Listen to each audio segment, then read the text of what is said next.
On the line with us is the writer and director of the new film Vice, Adam McKay, who has just an extraordinary career as a filmmaker behind him. Ghost Panther is his Twitter handle, and Vice movie. It's been nominated for 6 Golden Globe Awards. It opens in theaters Christmas week. Vice.movie is the website. Adam, welcome to the program. Hey, Tom. Thanks for having me, man. I appreciate it. Great to have you with us, and thanks for inviting me to New York to see the premiere of this thing, or the pre-screening, I guess, is the proper language, or correct me if I'm wrong. I was just blown away by this movie. I got to tell you, this, you know, the criminality, the perfidy, the evilness of Dick Cheney is breathtaking, and you so captured it in this movie. What provoked you to make this movie?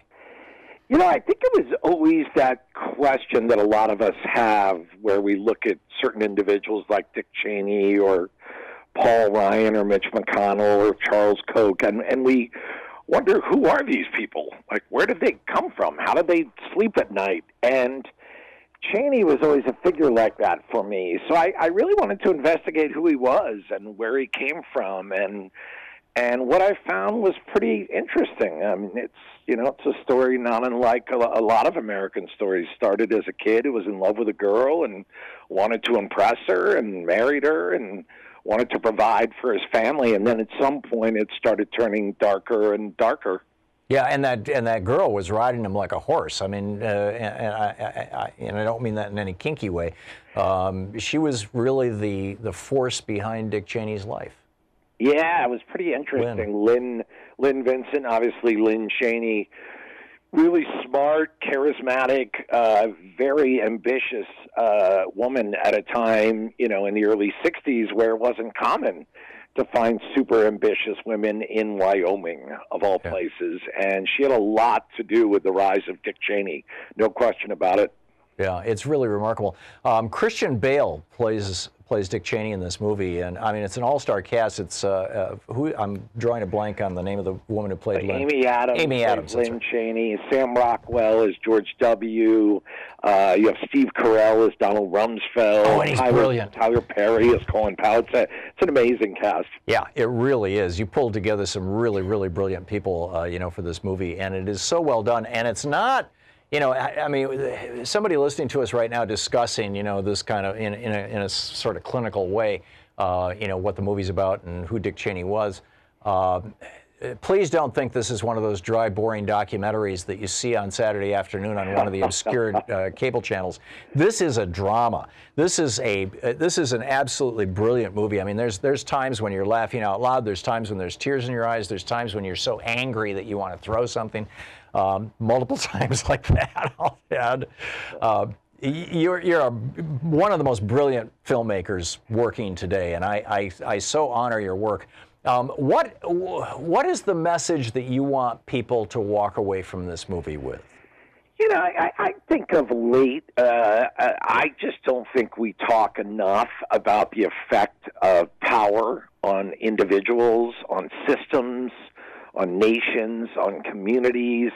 I don't know. I'm older, so growing up, I just remember there was always that fear of, absolute power corrupts absolutely, and you have to have checks and balances. And I think we've kind of forgotten what that kind of power can do. So first and foremost, this movie is really a portrait of a man and his wife. I mean, they're kind of one and the same, and it's a little bit of a tragedy because but they were corrupted by power. It changed who they were. They had this lovely family that they were crazy about, early on. He was a pretty good Secretary of Defense, but they kept chasing the power. And by the end, you have this sense that they've lost something. And not only have they lost something, but America's lost something. So, first and foremost, that would be what I would love for people to see. It's a portrait of an individual and how they're affected by power. I would say it's what happens when you sell your soul to the devil.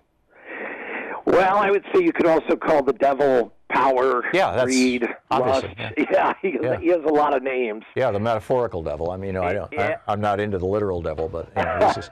And I think one thing about power that we forget, of all the vices, power is the one that really masquerades itself as love most effectively. It's the one that makes you feel wanted and needed, and in that sense, it's maybe the most insidious. Out of the kind of morality play that is a subtext to this movie, what parts of that do you see applied to the current administration? Well, I thought one of the interesting parts of Cheney's story is, like, any person's story, it's not just one individual altering history the entire time. There are times where Cheney's a bit of a Zelig figure who's in the background. There are times where he's kind of next to the guy who's in charge, and then by the end, there's times where he leads. And I think that point in the late 70s where you really saw big money come to Washington, D.C. In the form of the think tanks and the Coors family, Richard Mellon Scaife, Jane Mayer wrote about it so beautifully in Dark Money. And really the beginning of the Reagan Revolution, the Republican Revolution, which if you supported, good for you. I mean, they pulled it off. And I think you really look at that as a story arc in American history that we don't talk about enough. And when you look at it that way, it really connects to Dick Cheney and what he was able to do. And then you naturally follow that through right into the Trump, the stalemate of the Obama years, and then the Trump administration. And you realize this is a 5-decade story we're talking about. This isn't about crazy Donald Trump on one day. This is a much bigger thing that's been going on. Yeah, for those of us who were born before 1980 or 81, there have really been two major kind of lumps of time in the 20th century to today. One was the period from 33 to the 80s, where FDR and the New Deal and a form of economics articulated by John Maynard Keynes, which lifted up the middle class and suppressed the power of the very wealthy, was in charge. And then Reagan came in and flipped that on its head, and the power of the wealthy has been basically draining the middle class ever since. I mean, even with 2 Democratic presidents during that period of time, nothing has stopped that. Your thoughts? Yeah, in some ways, the messaging of the Republican Party, which, once again, all credit to them, they pulled this off, was so infectious that it even in a way infected some of these Democratic leaders like Bill Clinton, who ended up passing a lot of laws that Republicans were awfully happy about.